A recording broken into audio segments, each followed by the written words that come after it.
بسم الله الرحمن الرحیم. سلام علیکم. بعد ظهر همه دوستان بخیر. انشالله حال همگی خوب باشه. انشالله همه سالم و سلامت و تندرست باشید. سلام آقا میر بابایی، آقای خرمی، آقای سفریان، آقای طالب، آقای نعیمی، آقای کابلی، آقای سهیلی، آقای خرمی و همه دوستانی که هستید سر کلاس. تعداد چون زیاده اجازه بدید از دوستانی که اسپردان فاکتور گرفته باشیم به نمایندگی از بقیه از همه 33 نفر عرض سلام و وقت بخیر دارم. انشالله که دوستان همگی حالتون خوب باشه، انشالله همگی سالم و سلامت باشید و ایام به کام همگی باشه با امید خدا. سلام آقای یاوری، آقای علی رزالو، آقای رادمنش، آقای مولای، آقای خانگی و ما بقیه دوستان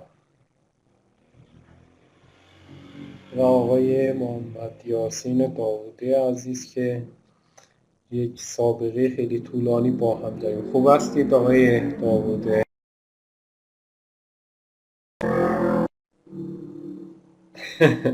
انشالله که دیگه این آخرین بارمون باشه آقای داوده. دفعه بعدی فقط برای احوال پرسی هم دیگر رو ببینیم به امید خدا. سلام آقای طهماسبی. پایت قوی هست آقای داوده، مشکل اینه که حالا به هر دلیلی وقت نداری، زمان نداری، کار داری، هر کاری که میکنی وقت نمیذاری. مشکل فقط همینه و الا پایت به اندازه کافی قوی هست دیگه، نیاز به بیشتر از این قوی کردن نیست. سلام آقای اسماعیل بیگی، وقت شما بخیر. مشکل فقط همین اینه که وقت نمیذاری که انشالله این ترم دیگه وقت بذار تمام بشه. هفته نیم ساعت وقت بذاری ما راضیم ازت آقای داووده، ولی خب اون نیم ساعت رو هم از ما دریغ نکنه. انشالله این ترم یک نمره خیلی عالی بگیری که دیگه با یک نمره عالی از هم دیگه خداحافظی کرده باشیم به امید خدا.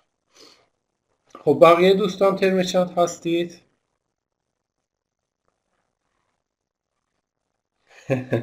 به آقای داووده نمیخوره سیستمتون. ترم یک به امید خدا، ترم یک کارشناسی. انشالله که همگی دوره کارشناسی خیلی موفقی داشته باشید و با یک معدل خیلی عالی بتونید تموم بکنید این کارشناسی رو که میدونید. اگر هم نمیدونید آقای داووده تجربه دارد بپرسید. معدل خیلی خیلی مهم هستش در این مدرکی که میگیرید، چون همه مدرک میگیرن و معدلی که میگیرید خیلی مهمه. انشالله که همگی با معدل های خیلی خوب و خیلی بالا بتونید دوره کارشناسی رو کلا به سر ببرید و یکی از این خیلی خوب ها مربوط به درس ما باشه. خب قبل اینکه شروع بکنیم درس رو، اول ببینیم قرار هستش که چیکار بکنیم و قرار هستش که چیا بخونیم.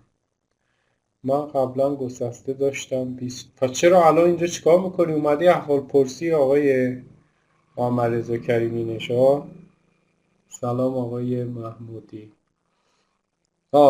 مبانی ساختمان گسسته دیگه، درسته؟ پس هم دوره آقای داووده هستی شما هم دیگه.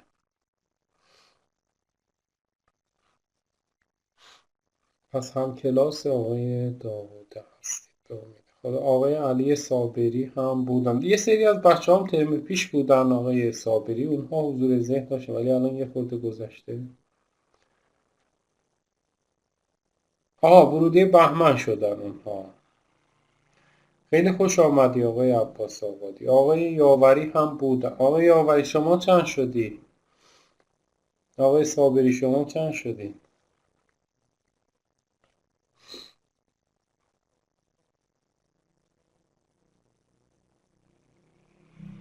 همین اول کاری هم آقای یاوری جبهش رو مشخص کرده، گفت ما پرسپولیسیم. آقای علی رزالو، آره اسم شما آشناس، 17 اینا فکر کنم. خوب شدی.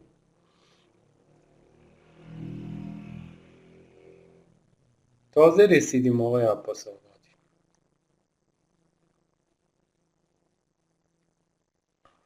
آقای علی رزالو بارکالله خیلی خوب شدید که. خب این رو استاپ شیرین بکنم و تست کتاب رو اگر شیر بکنم. خب الان دارید دسکتاپ من رو بچه ها شما؟ بسیار بسیار. و سایت رو پیدا کنم اینجا. خب اولا که من درست انتخاب کردم، کارشناسی ناپیوسته، مهندسی حرفه‌ای کامپیوتر، نرم افزار، گروه برق و کامپیوتر. ظاهرا درست انتخاب کردیم. خب بریم ببینیم که چیا قرار هست بخونیم با هم دیگه. چرا این سایت اینطوری شده؟ درس ها، درس ریاضی گسسته اینجا. خب سرفصل هایی که قرار هستش با هم بخونیم در این درس ما، فصل به فصل که حالا البته ترتیب ندارن، اولویت ندارن، تا جایی که بتونیم باید به این سرفصل ها رو تا حد امکان پوشش بدیم. فصل اول ما مربوط به منطق ریاضی، گزاره ها و سورها، استنتاج و استلزام و برهان که نه، استقرای ریاضی خواهد بود. به عنوان یه فصل این رو خواهیم خوند. رابطه ها، ریلیشن ها رو به عنوان باز دوباره یک فصل جدا که خب خواصشون چیه، ماتریس هاشون چطوری به دست میاد و روابط هم ارزی و اینها رو خواهیم خود. اصل جمع و اصل ضرب احتمالاً با توجه به اینکه در درس آمار مهندسی دارید یا حالا خواهید داشت ازش خواهیم گذشت و فقط درباره بسط دو جمله نیوتن صحبت خواهیم کرد. یک فصل درباره روابط بازگشتی، نحوه حل روابط بازگشتی صحبت خواهیم کرد تا ناهمگن و حل آنها. توابع مولد، حالا درسته اینجا به یک کلمه بسنده کردن، متاسفانه نمیشه نادیده گرفت و فقط آخرش رو گفت. یه فصل هم به عنوان توابع مولد خواهیم خوند. در نهایت اگر میرسیم به فصل گراف، خیلی عذرخواهی میکنم، میرسیم به فصل گراف که حداقل این بخشای اولی که گفته شده رو باید بتونیم بخونیم، ولی خب مثلا ترم قبلی متاسفانه نرسیدیم. اینا میشن سرفصل های اصلی ما. حالا پیمایش گراف زیاد مهم نیست، ولی این بخش رو باید سعی کنیم برسیم. متاسفانه مثلا 6 ساعت و اینها گفتن، 6 جلسه نمیرسیم این بالا. توابع مولد 2 جلسه وقت میگیره و اینها، و سعیمون رو میکنیم که حتی اکثر پوشش بدیم و خیلی هم اینطوری نباشه که فقط بگیم بریم جلو، بلکه یاد بگیریم و بریم جلو. حالا دوستانی که خیلی عذرخواهی میکنم، دوستانی که مبانی ساختمان گسسته رو دوره کاردانی داشتن، این فصل اول رو کامل خوندید. من هم اصلا جزوه رو عوض نکردم، همون جزوه‌ایه که قبلا داشتید بدون هیچ تفاوتی. این روابط، ریلیشن ها رو کامل خوندید، باز من جزوه رو عوض نکردم. همون اشتباهی هم که اون صفحه اول داشت همون سم دارد و باز همونه. اصل جمع و ضرب رو بلدید و خوندید و این بخش از گراف رو هم باز دوباره شما خوندید. برای شما فصلهایی که احتمالاً جدید باشه، روابط بازگشتی جدید هستش، یه فصل به عنوان تابع مولد جدید هست و اینجا درباره اصل جمع و اصل ضرب و اون روابط مربوط به ضرایب مربوط به بسط دو جمله نیوتن بحث خواهد شد. عملا دوستانی که مبانی ساختمان گسسته خوندند، این سرفصل ها رو دیگه بیشتر از نصفش رو خوندید و کار خیلی آسانی دارید که یه جورایی تکرار میشه. جزوه رو هم حتی عوض نکردم. قبلا فرق میکرد جزوه ریاضی گسسته با این، ولی خب الان فرق میکنه. حالا شما یه بار دیگه بنویسید با انگلیسی آقای آرتین خرمی که خودت هم داری میبینی به هم ریخته، تا من منابع رو بگم. منابع رو هم که از قبل دارید همونها هستن. دوستانی هم که ندارید، منبع اصلی کلا ریاضی گسسته در دانشگاه کتاب دیسکریت ماتماتیکس مربوط به گریمالدی هستش. ولی خب آره دیگه، الان برای شما تقریبا اونایی که مبانی خوندن سطحشون در این کتاب هستش که در دانشگاه ها منبع اصلی ریاضی گسسته این کتاب معرفی میشه. منتها سطحی که ما میخونیم راحت تر از گریمالدیه، پایین تر از گریمالدیه و بیشتر از روی کتاب ساختمان‌های گسسته بهروز قلیزاده نویسنده ناشرش دانشگاه شریف هستش. حالا نمیدونم آقای داووده در جریان هست. تا اونجا که حضور ذهن دارم ترم قبلی بچه ها گفتن این رو دانلود کردن. حالا این که دانلود کرده بودن من هم یه بار پرسیدم گفتند که ظاهرا خلاصه کتاب هست و کامل نیست، ارزش ارسال نداشت، برای من نفرستن. اگر دانلود کردید که با بقیه هم حتما به اشتراک بذارید. پس منبع اصلی ما همین کتاب ساختمان گسسته بهروز قلیزاده است. این کتاب هم که کتاب گریمالدی رو همون زبان اصلیش رو قابل دانلوده، با یه سرچ ساده فارسی هم میتونید این رو پیدا کنید، دانلود بکنید. درباره دانلود این کتاب نظر ندارم، اطلاع ندارم. اگر اطلاع داشتید حتما به من هم بگید. پس این باشه منابعی که میخونیم، شباهت هایی که با درس مبانی ساختمان گسسته داریم و همچنین این منابعی که باید ازش کمک بگیریم برای خوندن.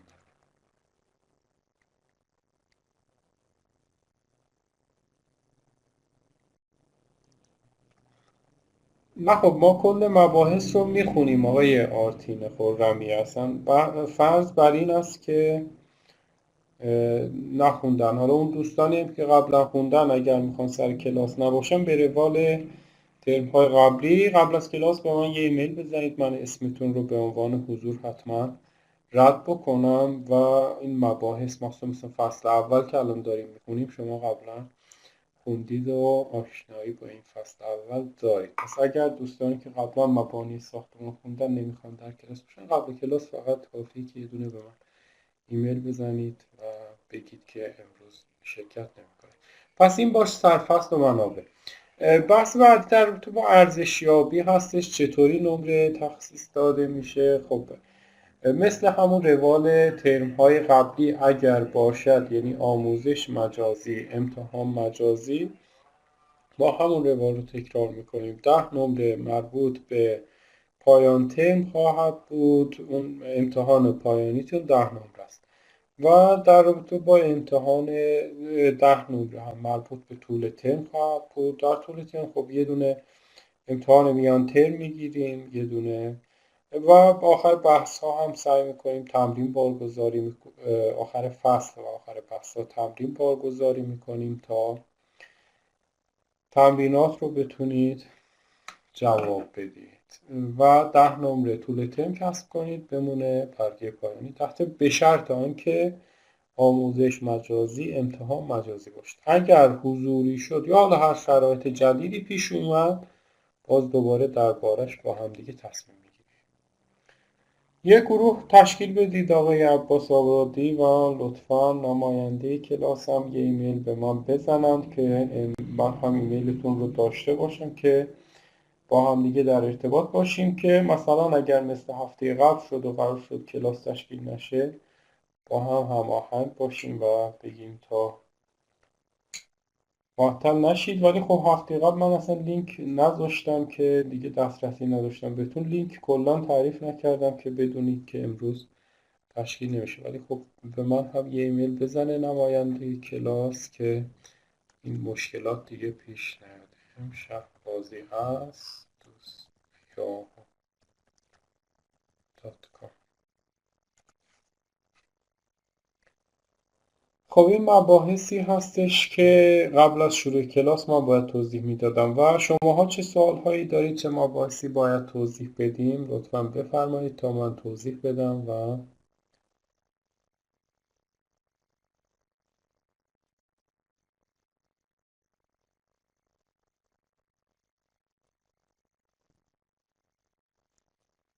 بعد شروع کنیم فصل اول به عنوان منطق ریاضی، گزاره های ریاضی رو. هر سوالی مطلبی اگر هست قبل از شروع درس بفرمایید تا من توضیح بدم، بعد شروع کنیم دیگه درس رو.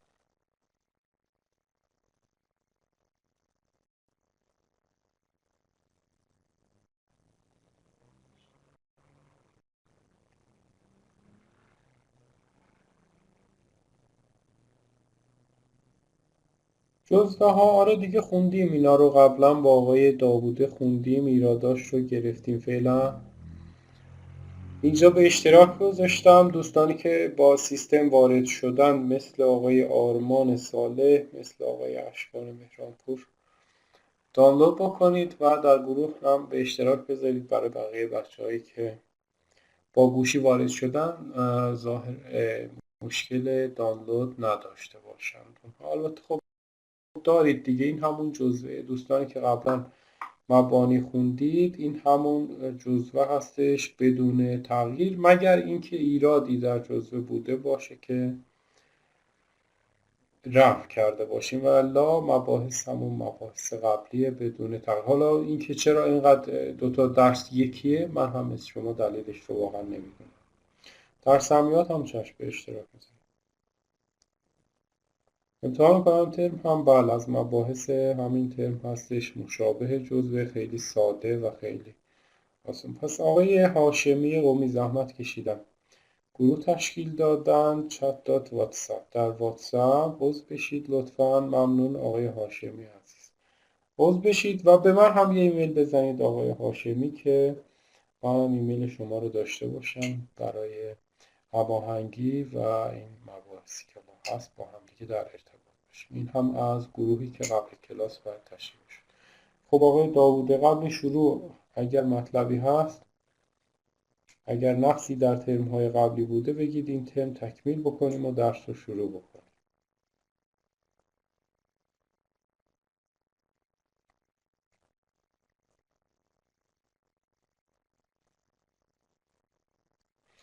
خب شما که به قول خودت گفته بودی اونایی که از رو دست شما نوشتن 16 17 شد، نمیدونم کجا رفت اون ایمیله دیگه. بعد فردا مثلا معمولا میخونم ایمیل ها رو، بعد دو سه روز دیگه همه رو یه جا جواب میدم. اومدم جواب بدم، حالا حذف کرده بودم چی شده بود، اسمتون رو هم سرچ کردم دیگه نیاورد که جواب بدم. آقای داوود از این بابات هم عذرخواهی میکنم. انشالله این ترم خودت 20 بگیری عوض همه قبلی ها. اگر مطلبی نیست بقیه دوستان میتونیم شروع بکنیم.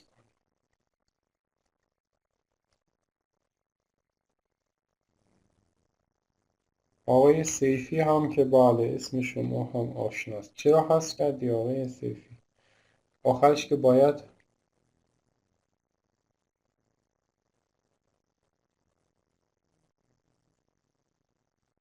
پاس بکنید دیگه این درس رو. خب میتونیم شروع کنیم بچه ها، مشکلی نیست.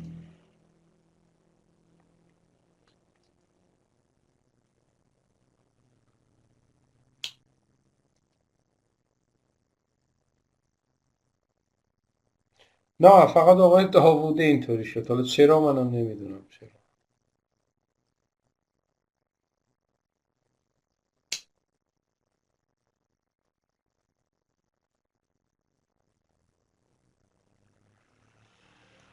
خب انشالله این ترم جبران کنیم آقای سیفی. پس شروع کنیم فصل اول رو به عنوان گزاره های ریاضی و منطق ریاضی با تعریف کلا گزاره.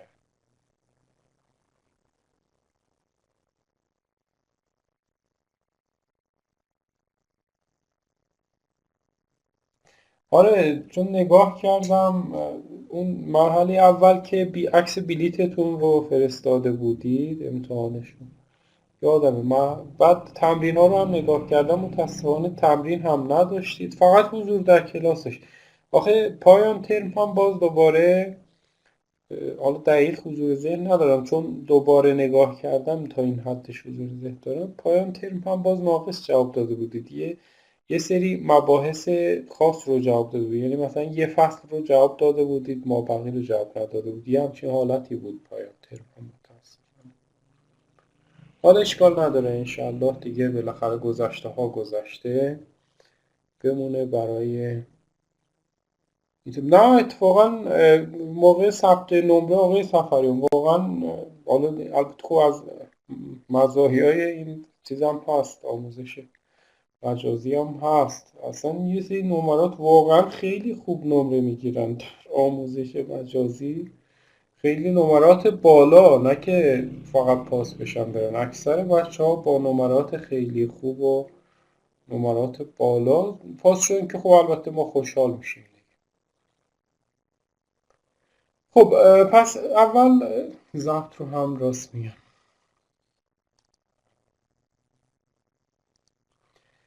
فصل اول به عنوان گزاره‌های ریاضی و منطق ریاضی رو شروع بکنیم با تعریف گزاره یا استیتمنت که یک جمله خبریه که بالاخره یا درسته یا نادرست باشد بهش میگیم استیتمنت. مثلا امروز هوا بارانی است. این که میگیم امروز هوا بارانی است میشه یک گزاره یا یک استیتمنت. یا مثلا امروز به دانشگاه میروم، حالا یا میروم یا نمیروم، این یک جمله خبریه که یا درسته یا نادرسته، به همین خاطر میشه یک گزاره. رابطه‌های گزاره‌ای برای ایجاد گزاره‌های ترکیبی استفاده میکنن. اینا رابطه‌هایی هستن که ما باید بشناسیم، در این جدول آوردیم مفهومش، نمادش و همچنین نام این رابطه‌های گزاره‌ای که اولین نقیض پی هستش، با این علامت نقیض نشون میدیم. حالا اگر همون گزاره قبلی که گفتیم، مثلا گفتیم امروز باران میبارد، اگر بخواهیم نقیض پی رو بگیم، خب نقیض پی میشه امروز باران نمیبارد. دقیقا برعکس اون پی اتفاق میفته، امروز باران نمیبارد میشه. پس نقیض پی میشه همون چنین نیست که پی، یا همون معنای کلمه نقیض هستش دیگه، عکس پی اتفاق میفته. گزاره بعدی گزاره P و Q هست، ترکیب عطفی. با این نماد نشون میدیم و P and Q معرفی میکنیم این رو که خب زمانی بحث خواهیم کرد که چه زمانی درسته، زمانی که P و Q هر دو با هم دیگه درست باشن. گزاره بعدی Q، امروز باران میبارد و من به دانشگاه میروم. دو تا گزاره P and Q. گزاره بعدی ترکیب فصلی هستش، P یا Q، P or Q که با این نماد نشون میدیم. و خب امروز باران میبارد یا اینکه امروز به مدرسه به دانشگاه میروم، با ترکیب بحث خواهیم کرد که این چه زمانی درسته این جمله‌ای که من گفتم، چه زمانی نادرسته و درباره ارزش اینها میخوایم این جلسه کلا بحث بکنیم. این یا هستش اور هستش، یه دونه هم اکسکلوسیو اور داریم یا مانع جمع که با این نماد نشون میدیم. تفاوتش در با این یا رو خواهیم گفت که این میگه یا پی یا کیو ولی نه هر دو همزمان، در صورتی که اینجا هر دو همزمان هم میتونه اتفاق بیفته، مشکلی از این بابت نداره. در نهایت پی آنگاه کیو رو خواهیم خوند، ترکیب شرطی و ترکیب دو شرطی. پی اگر و فقط اگر کیو، از پی به کیو and از کیو به پی، که بخوایم درباره ارزش اینها این جلسه بحث کنیم. نحوه بحث درباره ارزش فعلا فقط اینها به این شکله که ما یه ارزش های پی و کیو رو مشخص کنیم و ارزش این گزاره ها رو دربارش بحث میکنیم. خب نقیض پی که مشخصه، ما میایم میگیم که خود پی رو اگر در نظر بگیریم، گزاره پی یعنی امروز باران میبارد دو حالت داره، یا درست هست true یا نادرست هستش false. true false این رو با درست نادرست هم نشون میدم و یا یک صفر هم نشون میدم، فرق نمیکنه، هر کدوم که راحت هستید انتخاب کنید برای نماد و نشون دادن. دو حالت داره پی دیگه وقتی تنها هستش، یا درسته یا نادرسته. حالا نقیض پی چی هستش؟ ارزشش برعکس ارزش پی در نقیض پی اتفاق میفته. این وقتی درست هستش این نادرسته، این وقتی نادرست هستش پی میشه درست. خب واضحه دیگه، اگر باران ببارد این اتفاق نمیفته، این فولز میشه. اگه این فولز باشه یعنی باران میبارد نادرست باشه، خب یعنی باران نمیبارد، یعنی نقیض پی درست خواهد بود. پس ارزشش ساده است، برعکس ارزش پی اتفاق میفته، نقیض پی. یه بار دیگه اگه از این نقیض بگیریم همینجا، از این ستون دوباره میخوام نقیض بگیرم، نقیض ستون قبلی که نقیض پی هستش. از این ستون دوباره نقیض میکنیم. این فوزه نقیضش میشه ترو، این تروه نقیضش میشه فالس. حالا اگر مقایسه بکنیم با این خود پی میبینیم که ارزشش با هم یکی خواهد بود. پس دو بار که نقیض بگیریم دوباره برمیگرده به خود جمله. باران میبارد نقیضش اینه. حالا نقیض باران نمیبارد یعنی نقیض پی. خب نقیض نمیبارد میشه میبارد، برمیگرده دوباره به پی که اینها رو به عنوان هم ارز میخوایم در ادامه معرفی حالا خواهیم کرد. خب در رابطه با سایر ترکیب ها نحوه به دست آوردن جدول به این شکله که حالت قبلی فقط پی بود، دو حالت داشت. اینجا ما میگیم ما یه پی داریم، یه گزاره پی داریم که دو حالت داره، یا ترو هست یا فالس هستش. یه دونه هم گزاره کیو داریم، دومی رو هم داریم، این هم دوباره یا درست هست یا نادرسته. خب مجموع کل حالات ما میشه 2 ضرب در 2 یعنی 4 تا حالت ممکنه اتفاق بیفته برای دو تا گزاره. این 4 تا حالت رو چطوری نشون میدیم؟ در جدول وقتی که دوتا داشته باشیم در جدول خب P و Q رو بخوایم بنویسیم، نحوه نوشتنشون اگر من اینجا بنویسم میگم که خب در حالت اول برای مثلا گزاره P دو حالت داره دیگه، یا ترو هستش یا فالس هستش. برای Q بعدی دوباره دو حالت اتفاق میفته، اینجا یا ترو هستش یا فالس هستش. اینجا هم دوباره دو حالت اتفاق میفته، یا ترو هستش یا فالس هستش. حالا یکی یکی اینها رو اگر تکمیل کنم، اینجا ترو بعد ترو هستش، ترو بعد فالس هستش تا الاخر. ولی خب نحوه نوشتن به این شکله، دو حالت ترو اتفاق میفته، دو حالت هم فالس اتفاق میفته. خب اینجا هم که یک در میان هستش، ترو فالس، دوباره ترو و فالس، درست نادرست درست نادرست. میتونید حالا از پایین هم ببینید، مثلا این فلش میشه تی بعد تی، این سطر اول. سطر بعدی میشه تی بعد اف، تی بعد اف، به همین شکل دو حالت هم اینجا. حالا اگه یه آر هم باشه دوباره دو حالت اینجا اضافه میشه، دو حالت اینجا اضافه میشه، دو حالت اینجا، که جلسه بعدی یه مثال هم از این حالت یادمون باشه حل کنیم. پس در این جدول هایی که اینجا رسم شده و در ادامه برای دو حالتی رسم میشه، دو تا ستون های اول ما که اینجا نوشته شده ثابته، یعنی این دو تا ستون هایی که اینجا هستن ثابته، همه حالاتیه که میتونه برای دو تا گزاره P و Q اتفاق بیفته. بعد خب این رو رسم کردیم. حالا اینکه اینجا گزاره ما چی هستش در رابطه با خود گزاره این طرف میان بحث میکنیم که یکی یکی میخوایم همین کار رو بکنیم. اینا رو پاک بکنم. خب اول گزاره P and Q هستش. P و Q، P و Q زمانی درست هستش که هم P درست باشد و هم Q درست باشد، هر دو همزمان باید درست باشد. پس این ترکیب زمانی درسته که هر دو گزاره همزمان درست باشد. یه ذره ببینم من میتونم زوم کنم.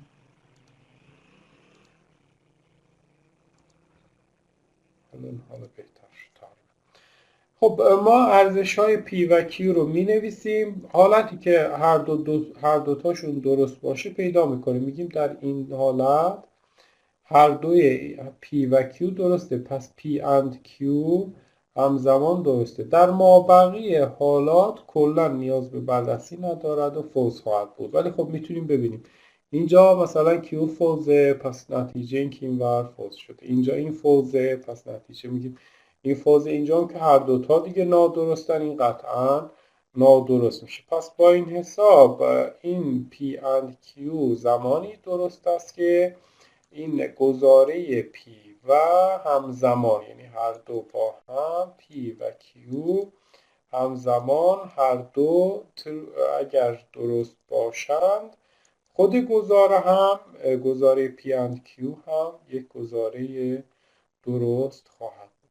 در رابطه با گزاره بعدی، ترکیب بعدی ترکیب P یا Q هست. دوباره دو تا ستون اول رو می نویسیم. P یا Q دنبال حداقل هاست. زمانی درسته که حداقل یکی از گزاره های P یا Q درست باشه. یعنی یکیش درست باشه دیگه اون یکی مهم نیست و درسته کل عبارت. هر دو درست باشه باز دوباره درسته. اینجا برعکس اند که دنبال ترو بودیم دنبال فولس هستیم. میگیم وقتی که دو تا گزاره ما فولس باشد P یا Q فولسه. در مابقی حالات همیشه این درسته. چرا؟ چون اینجا که خب هر دوش درسته پس این هم درسته. اینجا این درسته که اصلا ارزش اینور مهم نیست. همین که این درسته باعث میشه که این درست باشه. اینجا وقتی این درسته ارزش این P اصلا مهم نیست. وقتی این درسته باعث میشه که P یا Q درست باشه. پس وقتی که این دفعه بخوایم با این مقایسه میکنیم بگیم دوباره زمانی که P و همزمان یعنی با همدیگه Q، زمانی که P و همزمان Q نادرست باشد این گزاره نادرسته. اینجا در بررسی جدول ها دنبال درست خواهیم بود. اینجا در بررسی جدول ها دنبال نادرست خواهیم بود. دیگه مابقی رو بررسی نکنیم. یا مانع جمع همین یا هستش با این تفاوت که اینجا وقتی هر دوش درست بود این هم درست بود. این رو قبول نمیکنه. میگه یا P یا Q. وقتی هر دو درستن این نادرسته. اینجا مثلا یکیشه یا P یا Q. این P درسته پس عبارت درسته. این Q درسته پس عبارت درسته. دوتا نادرسته همون نادرستن. پس تفاوت یا مانع جمع با این یا معمولی اینه که وقتی هر دو درست هستن رو قبول نمیکنه. میگه یا P یا Q دیگه هر دو همزمان نباید درست باشه. این میشه ترکیب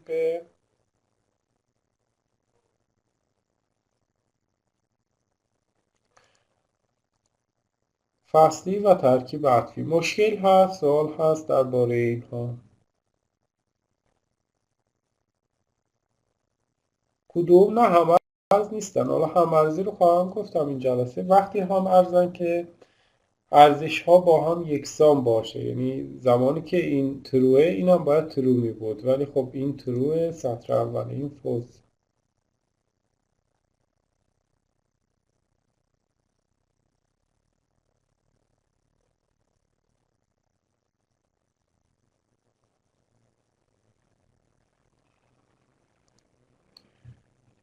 خب ترکیب شرطی و ویژگی جالبی که ترکیب شرطی دارد. میگیم اگر امروز هوا بارانی باشد آنگاه به دانشگاه میروم. این میشه یک ترکیب شرطی. پی آنگاه کیو، پی اگر کیو بهش میگیم. اینجا این پی رو بهش میگیم مقدم، این پی رو بهش میگیم مقدم، آنگاه طرف دوم رو بهش میگیم تالی. پس شد اگر امروز هوا آفتابی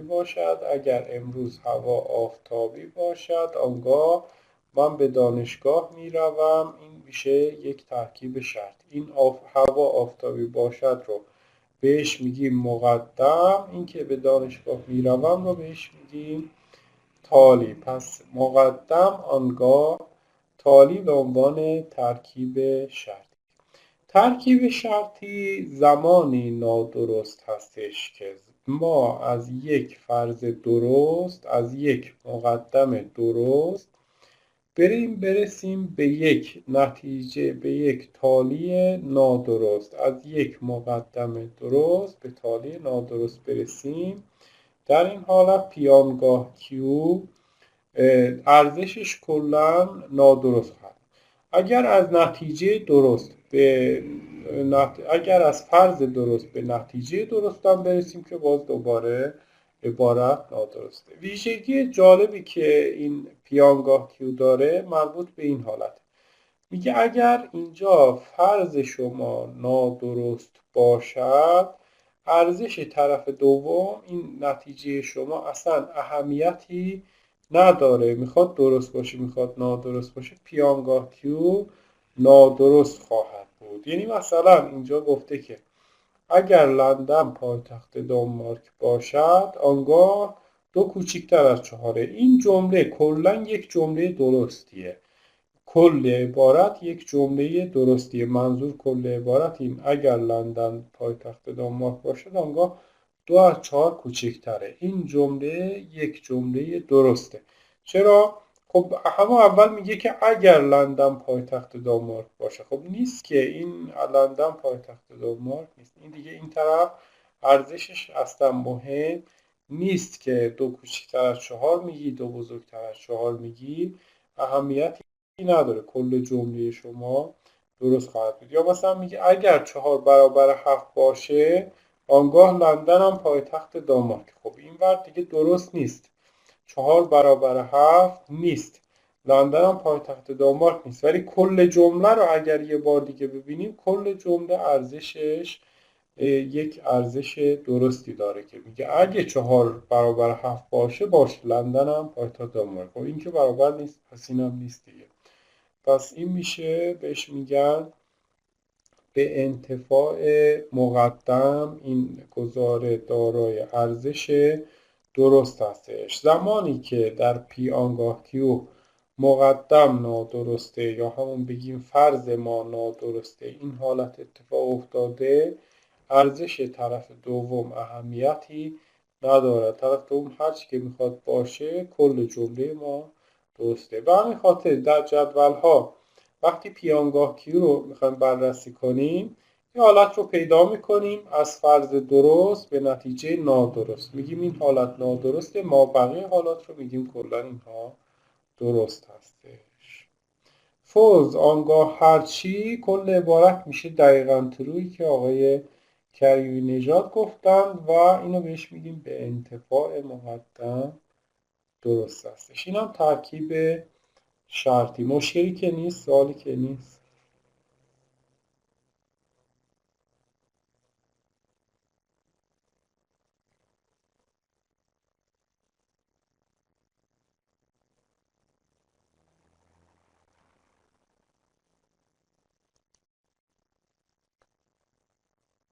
در نهایت ترکیب دو شرطی که P آنگاه Q و Q آنگاه P آنگاه Q و Q آنگاه P آنگاه Q و Q آنگاه P، یعنی میگیم P آنگاه Q and Q آنگاه P.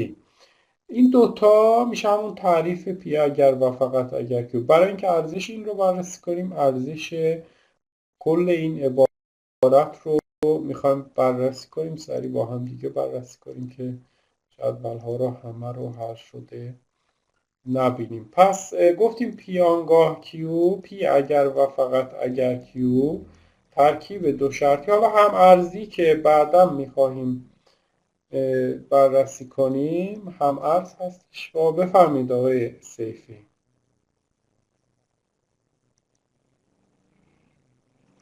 چیز کردی یه لحظه بود. صدای بنده رو دارید؟ سلام آقای سیفی، بعد صدای ظهر شما بخیر. بنده رو دارید؟ بله آقای سیفی، خب بعد ظهر شما استاد، بخیر. من یه سوال داشتم. یه چند لحظه اینترنت هم تو بخش قبلی قطع شد دیگه، گفتم الان بپرسم قبل از اینکه بریم جلو. استاد گفته شد که تو پی آنگاه کیو اگر الان روز باشد هوا روشن است. خب جفتش درسته، نه پس این گزاره ببخشید، من درسته. صدا رو یه ذره برعکسش اگر مثلا یه شب لحظه باشد، آقای سیفی. مثلا هوا مثلا چه میدونم روشن است، خب یکیش فالس اون یکی تروه. خب چرا وقتی که اولی فالس دومی تروه جواب در کل میشه ترو؟ اینو خب من یه یه بار خورده دیگه برام جا نیفتاد اون لحظه و قطع شد. اگه میشه این بخش یه توضیح کوتاه بدید من مثالتو یه ممنون بار دیگه میشم. بگو. منم چون صداتو نداشتم، داشتم صدای اسپیکرامو زیاد میکردم. من هم یه بار دیگه بگو اون مثالی که گفتی.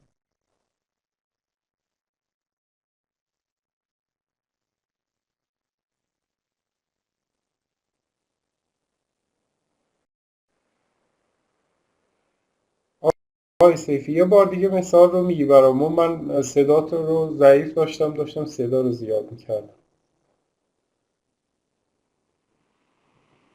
میدونم چرا فوسترو رو با یه مثال گفت، شب و روز گفت، تاریک و روشن گفت. میخوام همون مثال رو با هم دیگه بررسی کنیم.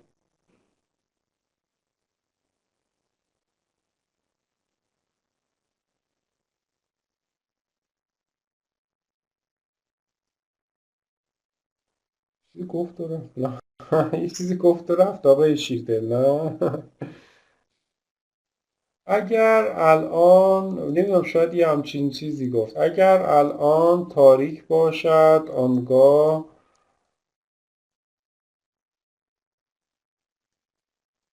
شب است. با این جمله درسته یا نه؟ آره یه اتفاق افتاد آقای علی.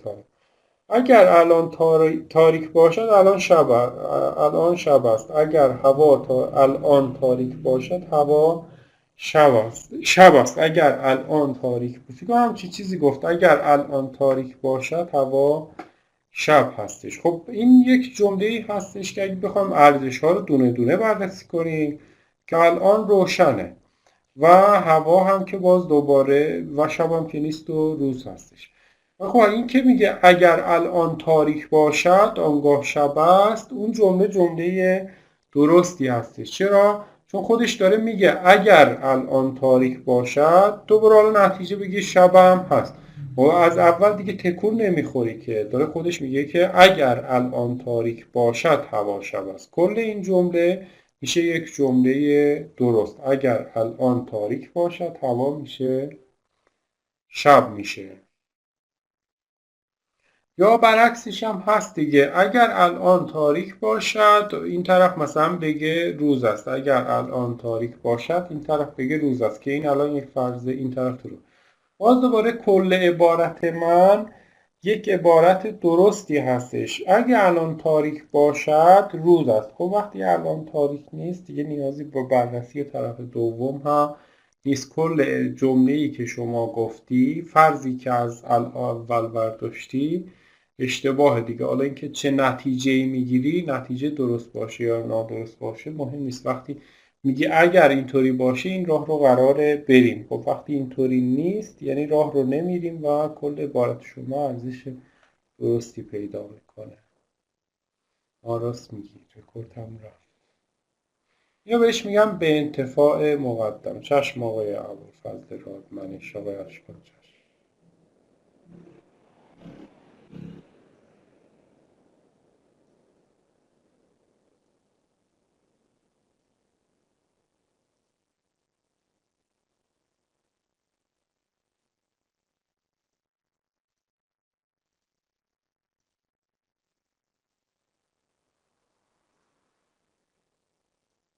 خب میخواستیم بگیم که این هم ارزی که میخوایم حالا در ادامه تعریف بکنیم پی اگر و فقط اگر کیو میشه از پی به کیو و یعنی اند از کیو هم به پی از کیو هم برگردیم به پی میرویم و برمیگردیم. میخوایم ارزش این رو بررسی کنیم از این دوتا میخوام استفاده کنم. خب جدول درستی میخوام رسم بکنم. اینجا ارزش پی رو می نویسم اینجا ارزش کیو رو می نویسم. واضحه که پی دو حالت داره یا ترو هستش و یا دو حالت فالس رو داره. اینم که یک در میون عوض میکنم ترو فالس و ترو و فالس مربوط به خب اون ثابت هست. یکی یکی این وری ها رو بنویسم. پی آنگاه کیو پی آنگاه کیو رو میام اینجا فعلا ارزش این رو میخوام بررسی کنم. برای اینکه بررسی کنم دوباره خب میگم که تنها حالتی که این پی آنگاه کیو درسته نادرسته اینه که من از یک فرض درست برم یک نتیجه نادرست بگیرم. اگر از فرض درست به نتیجه نادرست برسم عبارت میشه کلا نادرست. کدوم سطر میشه نادرست اینجا با این حساب؟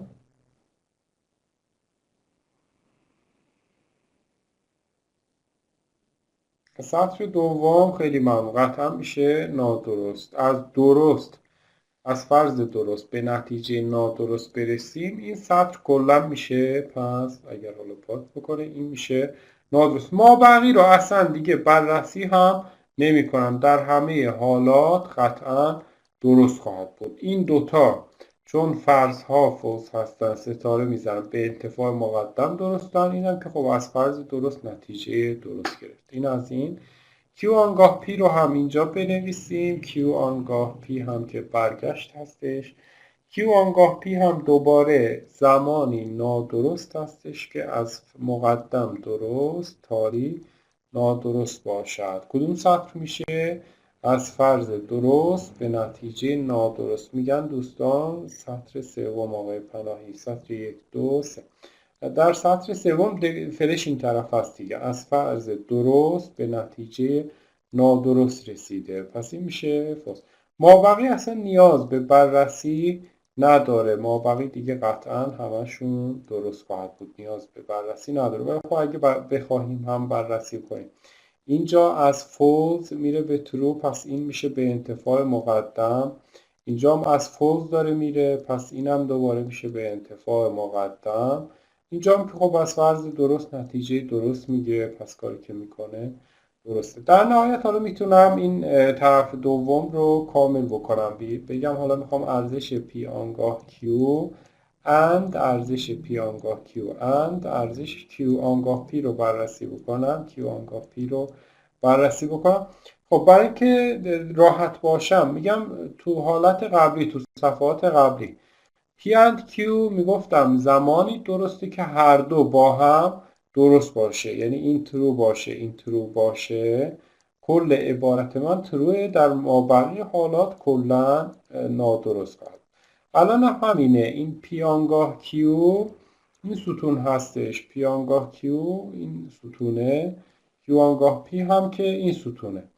اینا از این دوتا ما میخوایم اند بگیریم. خب نگاه میکنیم ببینیم که چه زمانی این دوتا درسته، عبارت ما درسته، در مابقی حالات عبارت ما نادرسته. سطر اول وقتی هم این و این هر دو درسته، قطعا اند اینها درسته. اینجا دوباره پی درسته، کیو درسته، اند اینها درسته. در مابقی حالات قطعا ما فوز خواهیم داشت، در مابقی حالات فوز. اینجا به خاطر این فوزه، این سطر هم که به خاطر این فوزه. این میشه ارزش مربوط به گزاره دو شرطی P اگر و فقط اگر Q. دقیقا آقای فروردین هم میگم سطر اول و دوم چون هر دو تروه میشه ترو.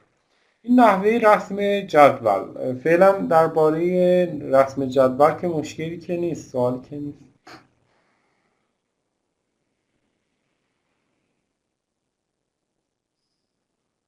آقای سیدعلی هاشمی خیلی ممنون، زحمت کشیدید و ایمیل زدید. من ذخیره میکنم ایمیل شما رو. تشکر آقای هاشمی.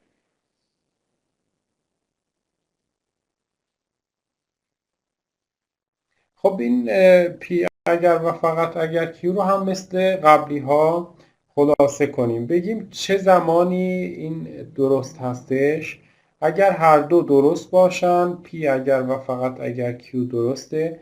اگر هر دو نادرست باشند، این هم دوباره نادرسته. خب واضحه دیگه، وقتی یه بار میریم یه بار هم برمیگردیم، وقتی ارزش ها با هم یکیه فرق نمیکنه، یا هر دو تروه یا هر دو فالسه، بالاخره به نتیجه عبارت درست میشه. ولی خب اگر یکی مثلا این حالت رو در نظر بگیرید، تو همین رفتش از فرض درست به نتیجه نادرست میرسه و عبارت از دست میره.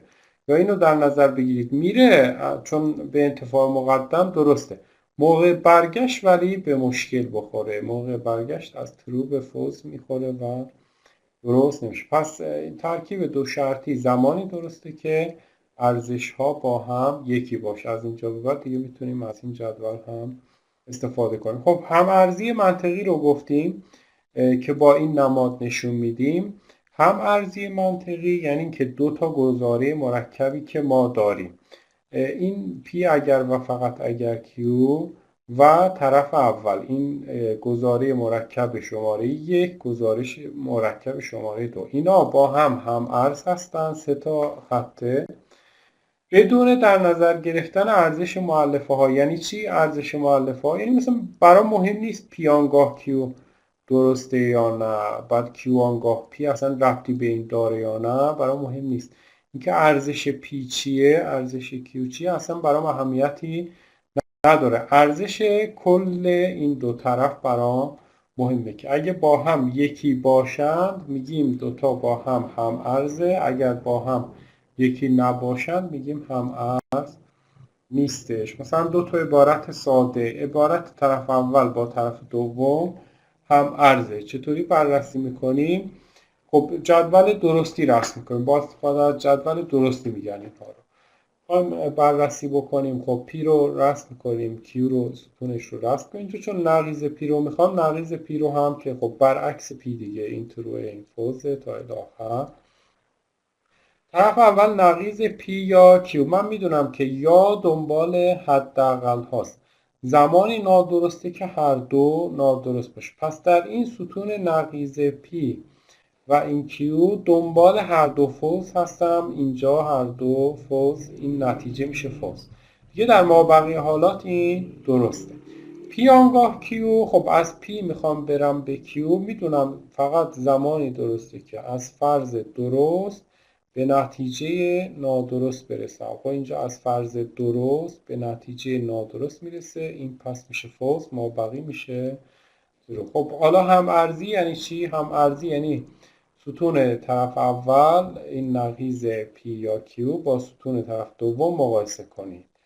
هر دو با هم همزمان یا فوزن یا همزمان تروان. فوز بودنشون اشکال نداره، مهم اینه که ارزشاشون با هم یکیه، صرف نظر از ارزش مؤلفه ها. اینکه ارزش نقیض پی چیه مهم نیست، اینکه ارزش پی چیه مهم نیست، مهم اینه که کل عبارت طرف اول با طرف دوم هم ارزشه. اینو بهش میگیم این دوتا با هم ارزش.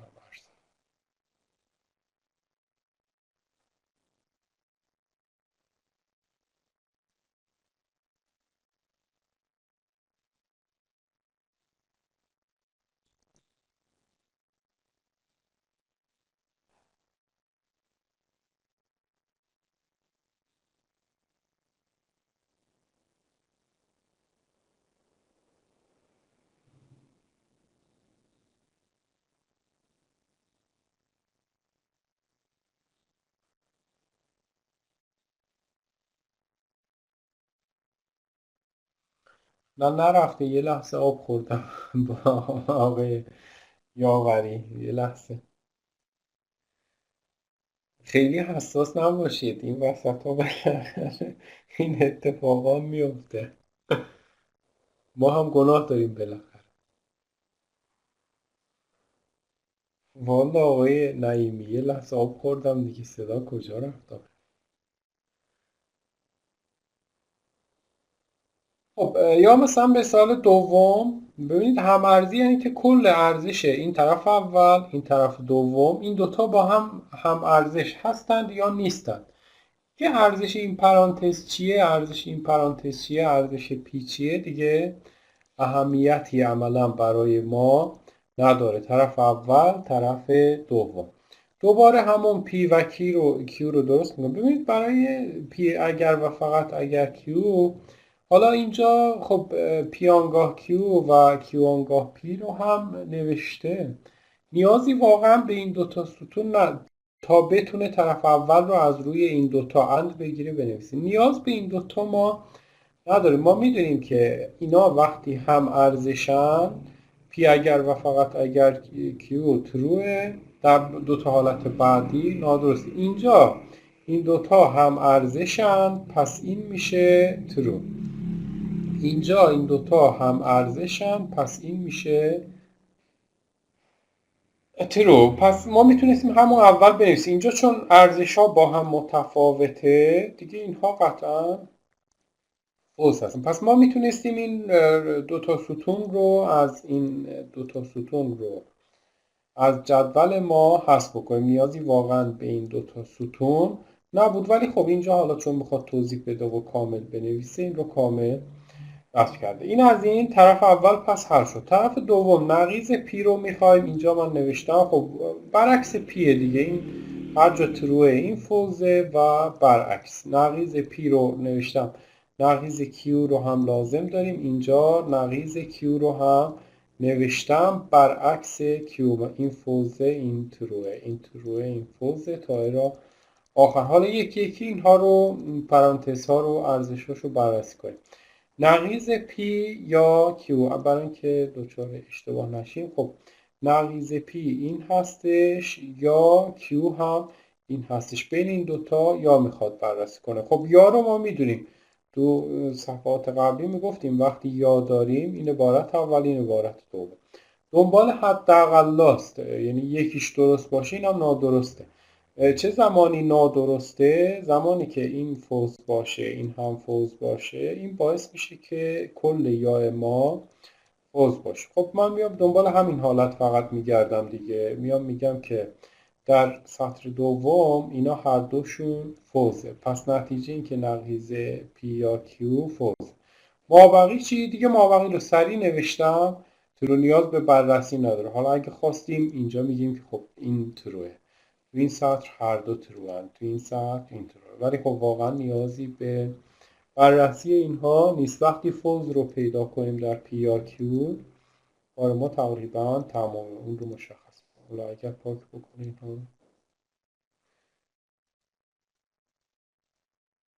خب بعدی چیه؟ نقیض Q یا P. این دفعه این سطر نقیض Q هستش، این هم سطر P هستش. این دوتا رو میخوایم دوباره بینشون یا هستش، یا هم که الان توضیح دادیم وقتی هر دو فوزه فوزه. بین این دوتا سطر، بین این دوتا ستون، دوتا حالتی که فوز هستن رو پیدا میکنیم، میگیم این فوزه این هم فوزه، که در مابقی این اتفاق نمیفته.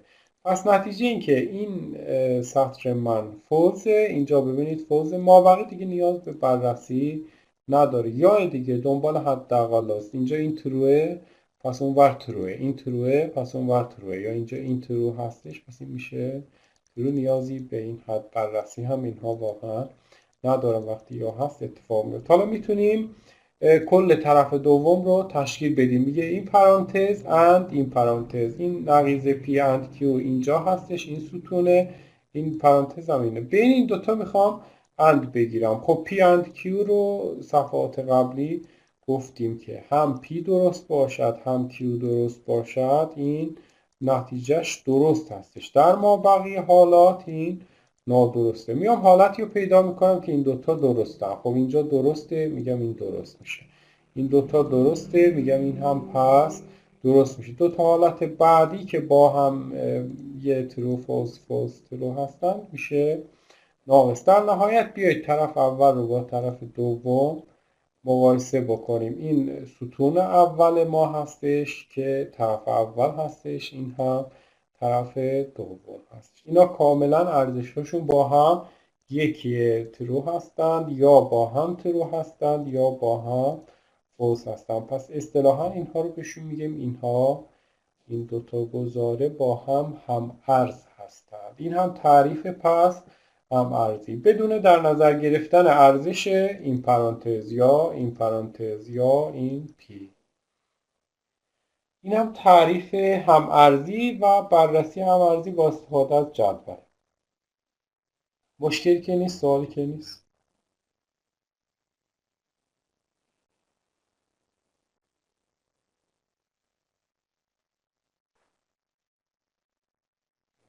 بریم پس صفحه بعدی.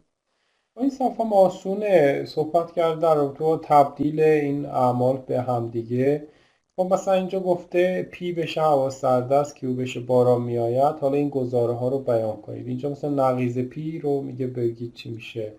پی بشه هوا سرد است، نقیض پی میشه هوا سرد نیست یا هوا سرد نیست. سرد است نقیضش میشه سرد نیست. باران میآید، نقیضش چی میشه؟ نقیض کیو، نقیض کیو میشه باران نمی آید. دوباره ازش نقیض بگیرم میشه، یعنی نقیض پی رو هم بگیرم میشه باران می آید، که دیدیم که اینجا نقیض پی برمیگرده به خود وارد. میکنیم بگیم دیگه کیو یا نقیض پی. کیو هست باران می آید یا نقیض پی هوا سرد نیست، بارانی است یا سرد نیست. به همین شکل مابقی یا حالا اینجا اینا هم هستند و میتونید نوشته رو مثلا در قسمت اول گفته که گزاره های زیر را بنویسید. یه پی داده رضا قد بلند است، یک کیو داده خوش‌قیافه است. حالا اینجا میگه چنین نیست که،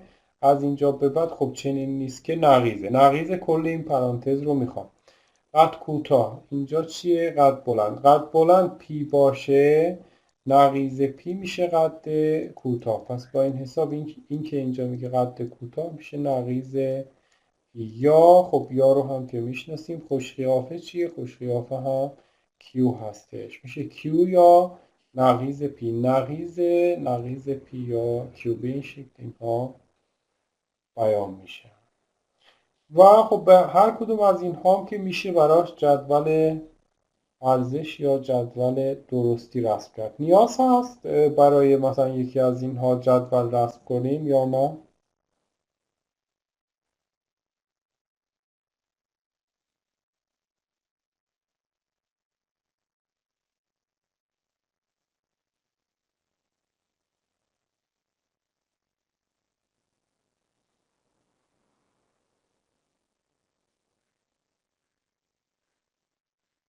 آره بچه، نیاز که نیست برای یکی از اینها جدول رسم بکنیم یا نه.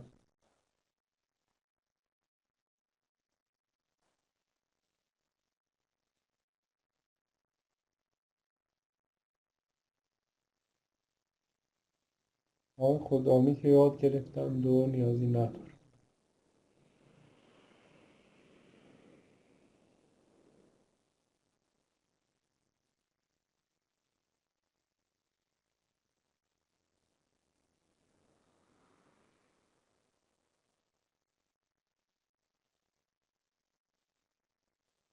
یا اگه گفته باشه دیگه، مثلا بگه حالا ثابت کنید هم ارز است، یا بگه اصلا جدول ارزش درستی مثلا این جیم را رسم بکنید. اگر بگه که خب یاد گرفتیم نحوه رسمشون رو. برسیم به بحث آخر، گزاره راستگو و تناقض. خب گزاره راستگو و تناقض، راستگو اونیه که ارزشش همیشه درسته، تناقض اونیه که دروغگوه، ارزشش همیشه نادرست هستش. پس ارزش همیشه درست یا اینکه ارزش همیشه نادرست باشه به ترتیب میگیم راستگو و تناقض. مثلا اینجا این اولی رو بخوایم بررسی بکنیم، گفته راستگو یا تناقض بودن ترکیبات منطقی سی رو بررسی کنیم. خب اینجا به ترتیب جدول رو دیگه میدونم دو حالت درست هستش، ترو ترو، دو حالت هم نادرست هستش، فولز و فولز. این هم که یک در میون عوض میکنیم، ترو فولز و ترو دوباره فولز. خب اول اومده پی اند کیو رو گفته. خب من میگم پی اند کیو زمانی درسته که هم پی درست باشه هم کیو. میام پیدا میکنم، میگم این درسته این هم درسته، پس اینجا این درسته. در مابقی حالات نیاز به بررسی نداره، پی اند کیو در مابقی حالات فولس هستش. خب نقیض این عبارت رو میخوام، این ستون رو نقیض میکنم، بگم این تروه، این میشه فولس. ستای بعدی فولس هستند، این میشه ترو ترو، باز دوباره ترو. در نهایت پی یا این طرف دوم، این پی ما یا این ستون، این دوتا رو با هم یا میخوام بگیرم یا دنبال حداقلاست دیگه. ولی خب اگه هر دو نادرست باشه این هم میشه نادرست. الان خب این یکیش درسته، این هر دوتاش درسته، این دوتایی که درستن این دوتا نادرستن، این ورا درستن. یعنی چون دنبال حداقلاست عملا این ستاتی که اینجا هست باعث میشه که بدون در نظر گرفتن ارزش پی این ستا ترو این ور رو ترو میکنن. میمونه فقط این سطح که اینم چون این پی تروه میشه ترو. کل عبارت ما همیشه ارزشش درست هستش. کل عبارت ما همیشه ارزشش درسته. این رو بهش میگن یک گزاره راستگو. این رو بهش میگن یک گزاره راستگو. معمولا به این شکل هم نشون میدن. ثابت کنید هم ارزی زیرا این عبارت هم ارز است با تی ترو دیگه، یا تی می نویسن یا حالا کامل ترو. پس این عبارت همیشه هم ارز با ترو هستش. یا دومی رو میتونیم تشکیل بدیم، این ستون دومی رو میخوایم این عبارت دومی رو در تشکیل بدیم. دوباره دو حالت ترو هستش، دو حالت فالس هستش.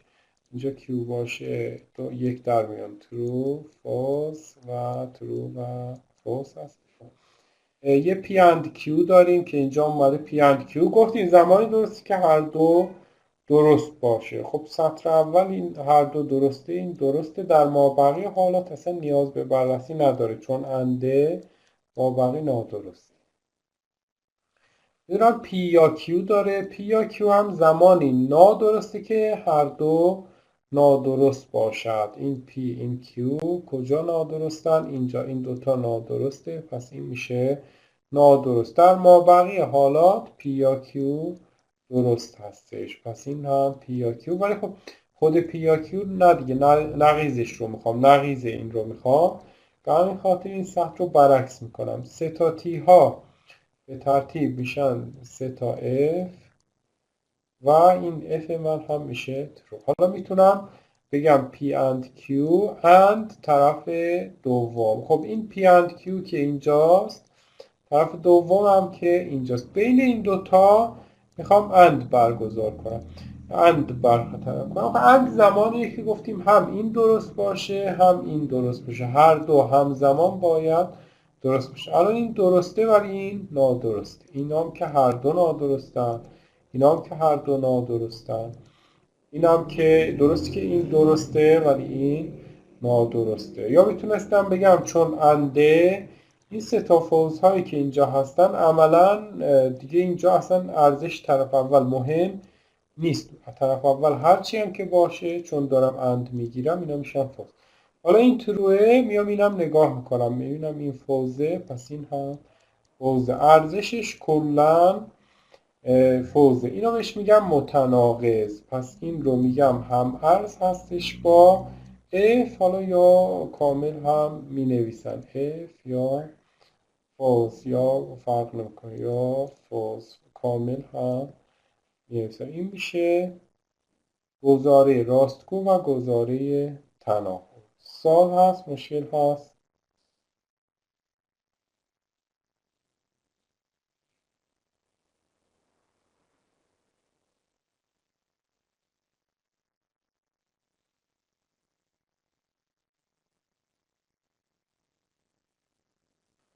دو صفحه بریم، یعنی اینجا دیگه. آره نه دو صفحه، این نه اینجا.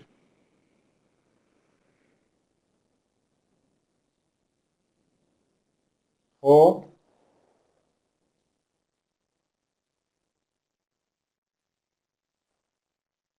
جدول پایین. خب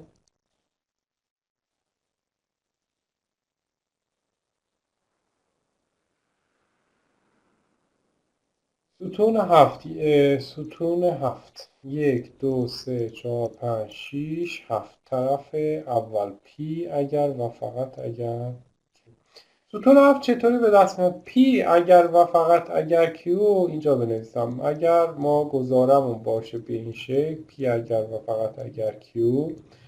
اگه خب از صفحه قبل یاد گرفته باشیم این زمانی درسته که هر دو درست باشد یا اینکه هر دو نادرست باشد، یعنی هم این دوتا با هم ترو یا اینکه با هم فوز باشه. خب این دوتا اینجا هر دو تروه، این میشه ترو. اینجا هر دو فوزه، این میشه ترو. پس این ارزش این میتونیم از، ولی خب اینجا کامل توضیح داده. گفتیم این هم ارز هست، حالا دیگه هم ارزی رو هم میدونیم. بگیم پی آنگاه کیو یعنی اینکه از پی به کیو و از کیو به پی، یعنی اینکه از پی به کیو و یعنی اند از کیو به پی، از کیو به پی رفت و برگشت. حالا این اومده این پی به کیو و کیو به پی رو نوشته، ازشون اند گرفته، این رو به دست آورده. نیازی نیست دیگه، ما صفحه قبلی این کار رو کردیم، بسیم اینجا مستقیم همین رو به دست بیاریم. خب پس برای امروز تا اینجا که کافی. با یک سوال بحث رو میتونیم تا نه فقط نتیجه آخر راستگو اونه که اون عبارتی که به من داده کلا ارزشش درست باشه. حالا اینکه اون وسط ها چه اتفاقی افتاده مهم نیست، کل عبارت باید درست باشه. تناقض هم که دروغگوه، کل عبارت باید نادرست باشه. خب حالا سوالی که هست اینه که ما همه گزاره هایی که نوشتیم، مثلا فرض کنید بود نقیض P یا مثلا نقیض Q، اومدیم برای این جدول رسم کردیم. خب گفتیم که این 4 حالت داره، 4 تا حالت رو هم بحث کردیم. حالا فرض کنید که این دفعه من یه دونه هم به این اضافه بکنم، بگم نقیض P یا نقیض Q، آنگاه یه دونه مثلا R هم به این اضافه کنم، حالا یا نقیض R یا هرچی، یه دونه هم گزاره سومی هم به اینها اضافه بشه. این دفعه جدولمون چند تا سطر خواهد داشت؟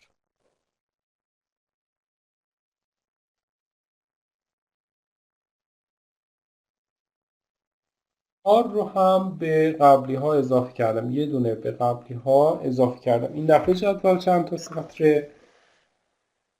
آیا به قول آقای فروردین 8 تا ما سطر داره جدولمون، یا آقای نظری پور 7 تا سطر داره، یا 6 تا یا 8 تا؟ فعلا که به اجماع نرسیدیم. 6 تا، 2 تا نظر 6 داریم، 2 تا 8. فعلا پس بحث روی 6 و 8 هستش. خب اجازه بدید یه راهنمایی کنم آقای رضا. اینجا P چند حالت داره؟ 2 حالت داره، یا ترو یا فالس. Q چند حالت داره؟ 2 حالت داره، یا ترو یا فالس. حالا این یکی هم به این اضافه میشه، P Q R چند حالت داره؟ 2 حالت داره. پس کل حالات ما چقدر میشه؟ نه دیگه 6 نه، ضرب کنید. 2 ضرب در 2 اصل ضرب 2 ضرب در 2 ضرب در 2، یا همون 2 به توان 8 که از اول هم بچه ها گفتم. پس کل جدول ما این دفعه 8 تا ستون داره. حالا اگه بخواید این 8 تا رو بنویسید، حالت ها رو بخواید بنویسید، من اینطوری می نویسم. فرض کنید اصلا آشنایی ندارم، میگم که پی که خب مثلا با پی شروع میکنم، یا ترو هستش یا فالزه، دیگه شکی روی تو این نیست. در حالت بعدی وقتی کیو هم وارد میشه، کیو هم دوباره 2 حالت اتفاق میفته، یا ترو یا اینجا فالز هستش. یا اینجا هم باز دوباره 2 حالت اتفاق میفته، یا ترو یا فالز هستش. این اون 4 حالتیه که جدولش رو تا الان رسم کردیم. یعنی 2 تا ترو می نوشتیم، 2 تا ترو می نوشتیم، 2 تا فالز می نوشتیم. اینجا می اومدیم یک در میون عوض می کردیم، ترو فال و ترو فال. تا الان این اون جدولیه که رسم کردیم. خب این هیچ. این دفعه با اضافه شدن آر چه اتفاقی میفته؟ خب هیچی، آر هم میاد به اینجا اضافه میشه. باز دوباره 2 حالت اینجا پیش میاد، یا ترو هستش یا فالس هستش آر ما. خب آر اینجا هم میاد، یا ترو هستش یا آر ما فالس هستش. اینجا هم دوباره میاد، یا ترو هستش یا فالس هستش. اینجا هم دوباره میاد، یا ترو هستش یا فالس هستش. پس با این حساب اگر بخوام جدول رو رسم بکنم، میگم برای جدول من، برای پی من واضحه که اینجا 4 حالت ترو اتفاق میفته، 1 2 3 4 حالت ترو اتفاق میفته و 4 حالت هم فالز اتفاق میفته. 2 به توان دقیقاً 2 به توان انتها. میتونید حالا بقیه کیو رو بنویسید که به چه شکل عوض میشه کیو. مثلا اولی رو ببینید، پی تی بعد تی، بعد پی تی بعد اف. پس 2 حالت تیم اتفاق میفته برای این. 2 حالت هم برای حالت این پایین اف اتفاق میفته. 2 حالت هم برای حالت این اف اتفاق میفته. حالا اف تی بعد تی، اف تی بعد اف. 2 حالت، پس اینجا تی دوباره اتفاق افتاد.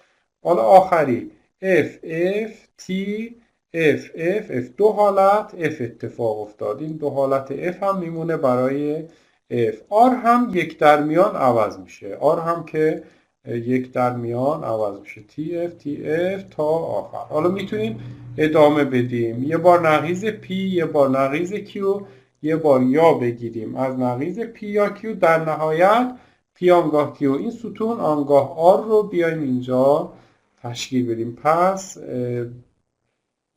به 3 تا بودن، به 4 تا سطر بودن قناعت نکنید. حالا یکی هم اگه بیاد میشه 2 به توان 4 تا، یعنی دقیقا 2 به توان n که آقای محسن سیفی گفتن. با این حساب تعداد که بالا میره کارایی جدول پایین میاد. هفته آینده میخوایم راههایی رو معرفی کنیم که بدون جدول بتونیم ارزش یک جمله رو تشخیص بدیم، نیاز به جدول، و هم ارزی ها رو تشخیص بدیم، نیاز به جدول نداشته باشیم. ولی خب برای امروز اگر موافق باشید تا اینجا کافیه.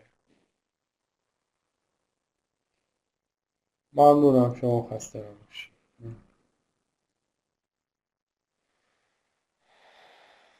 آقای صابری شما خسته نباشید. آقای صالحی خسته نباشید.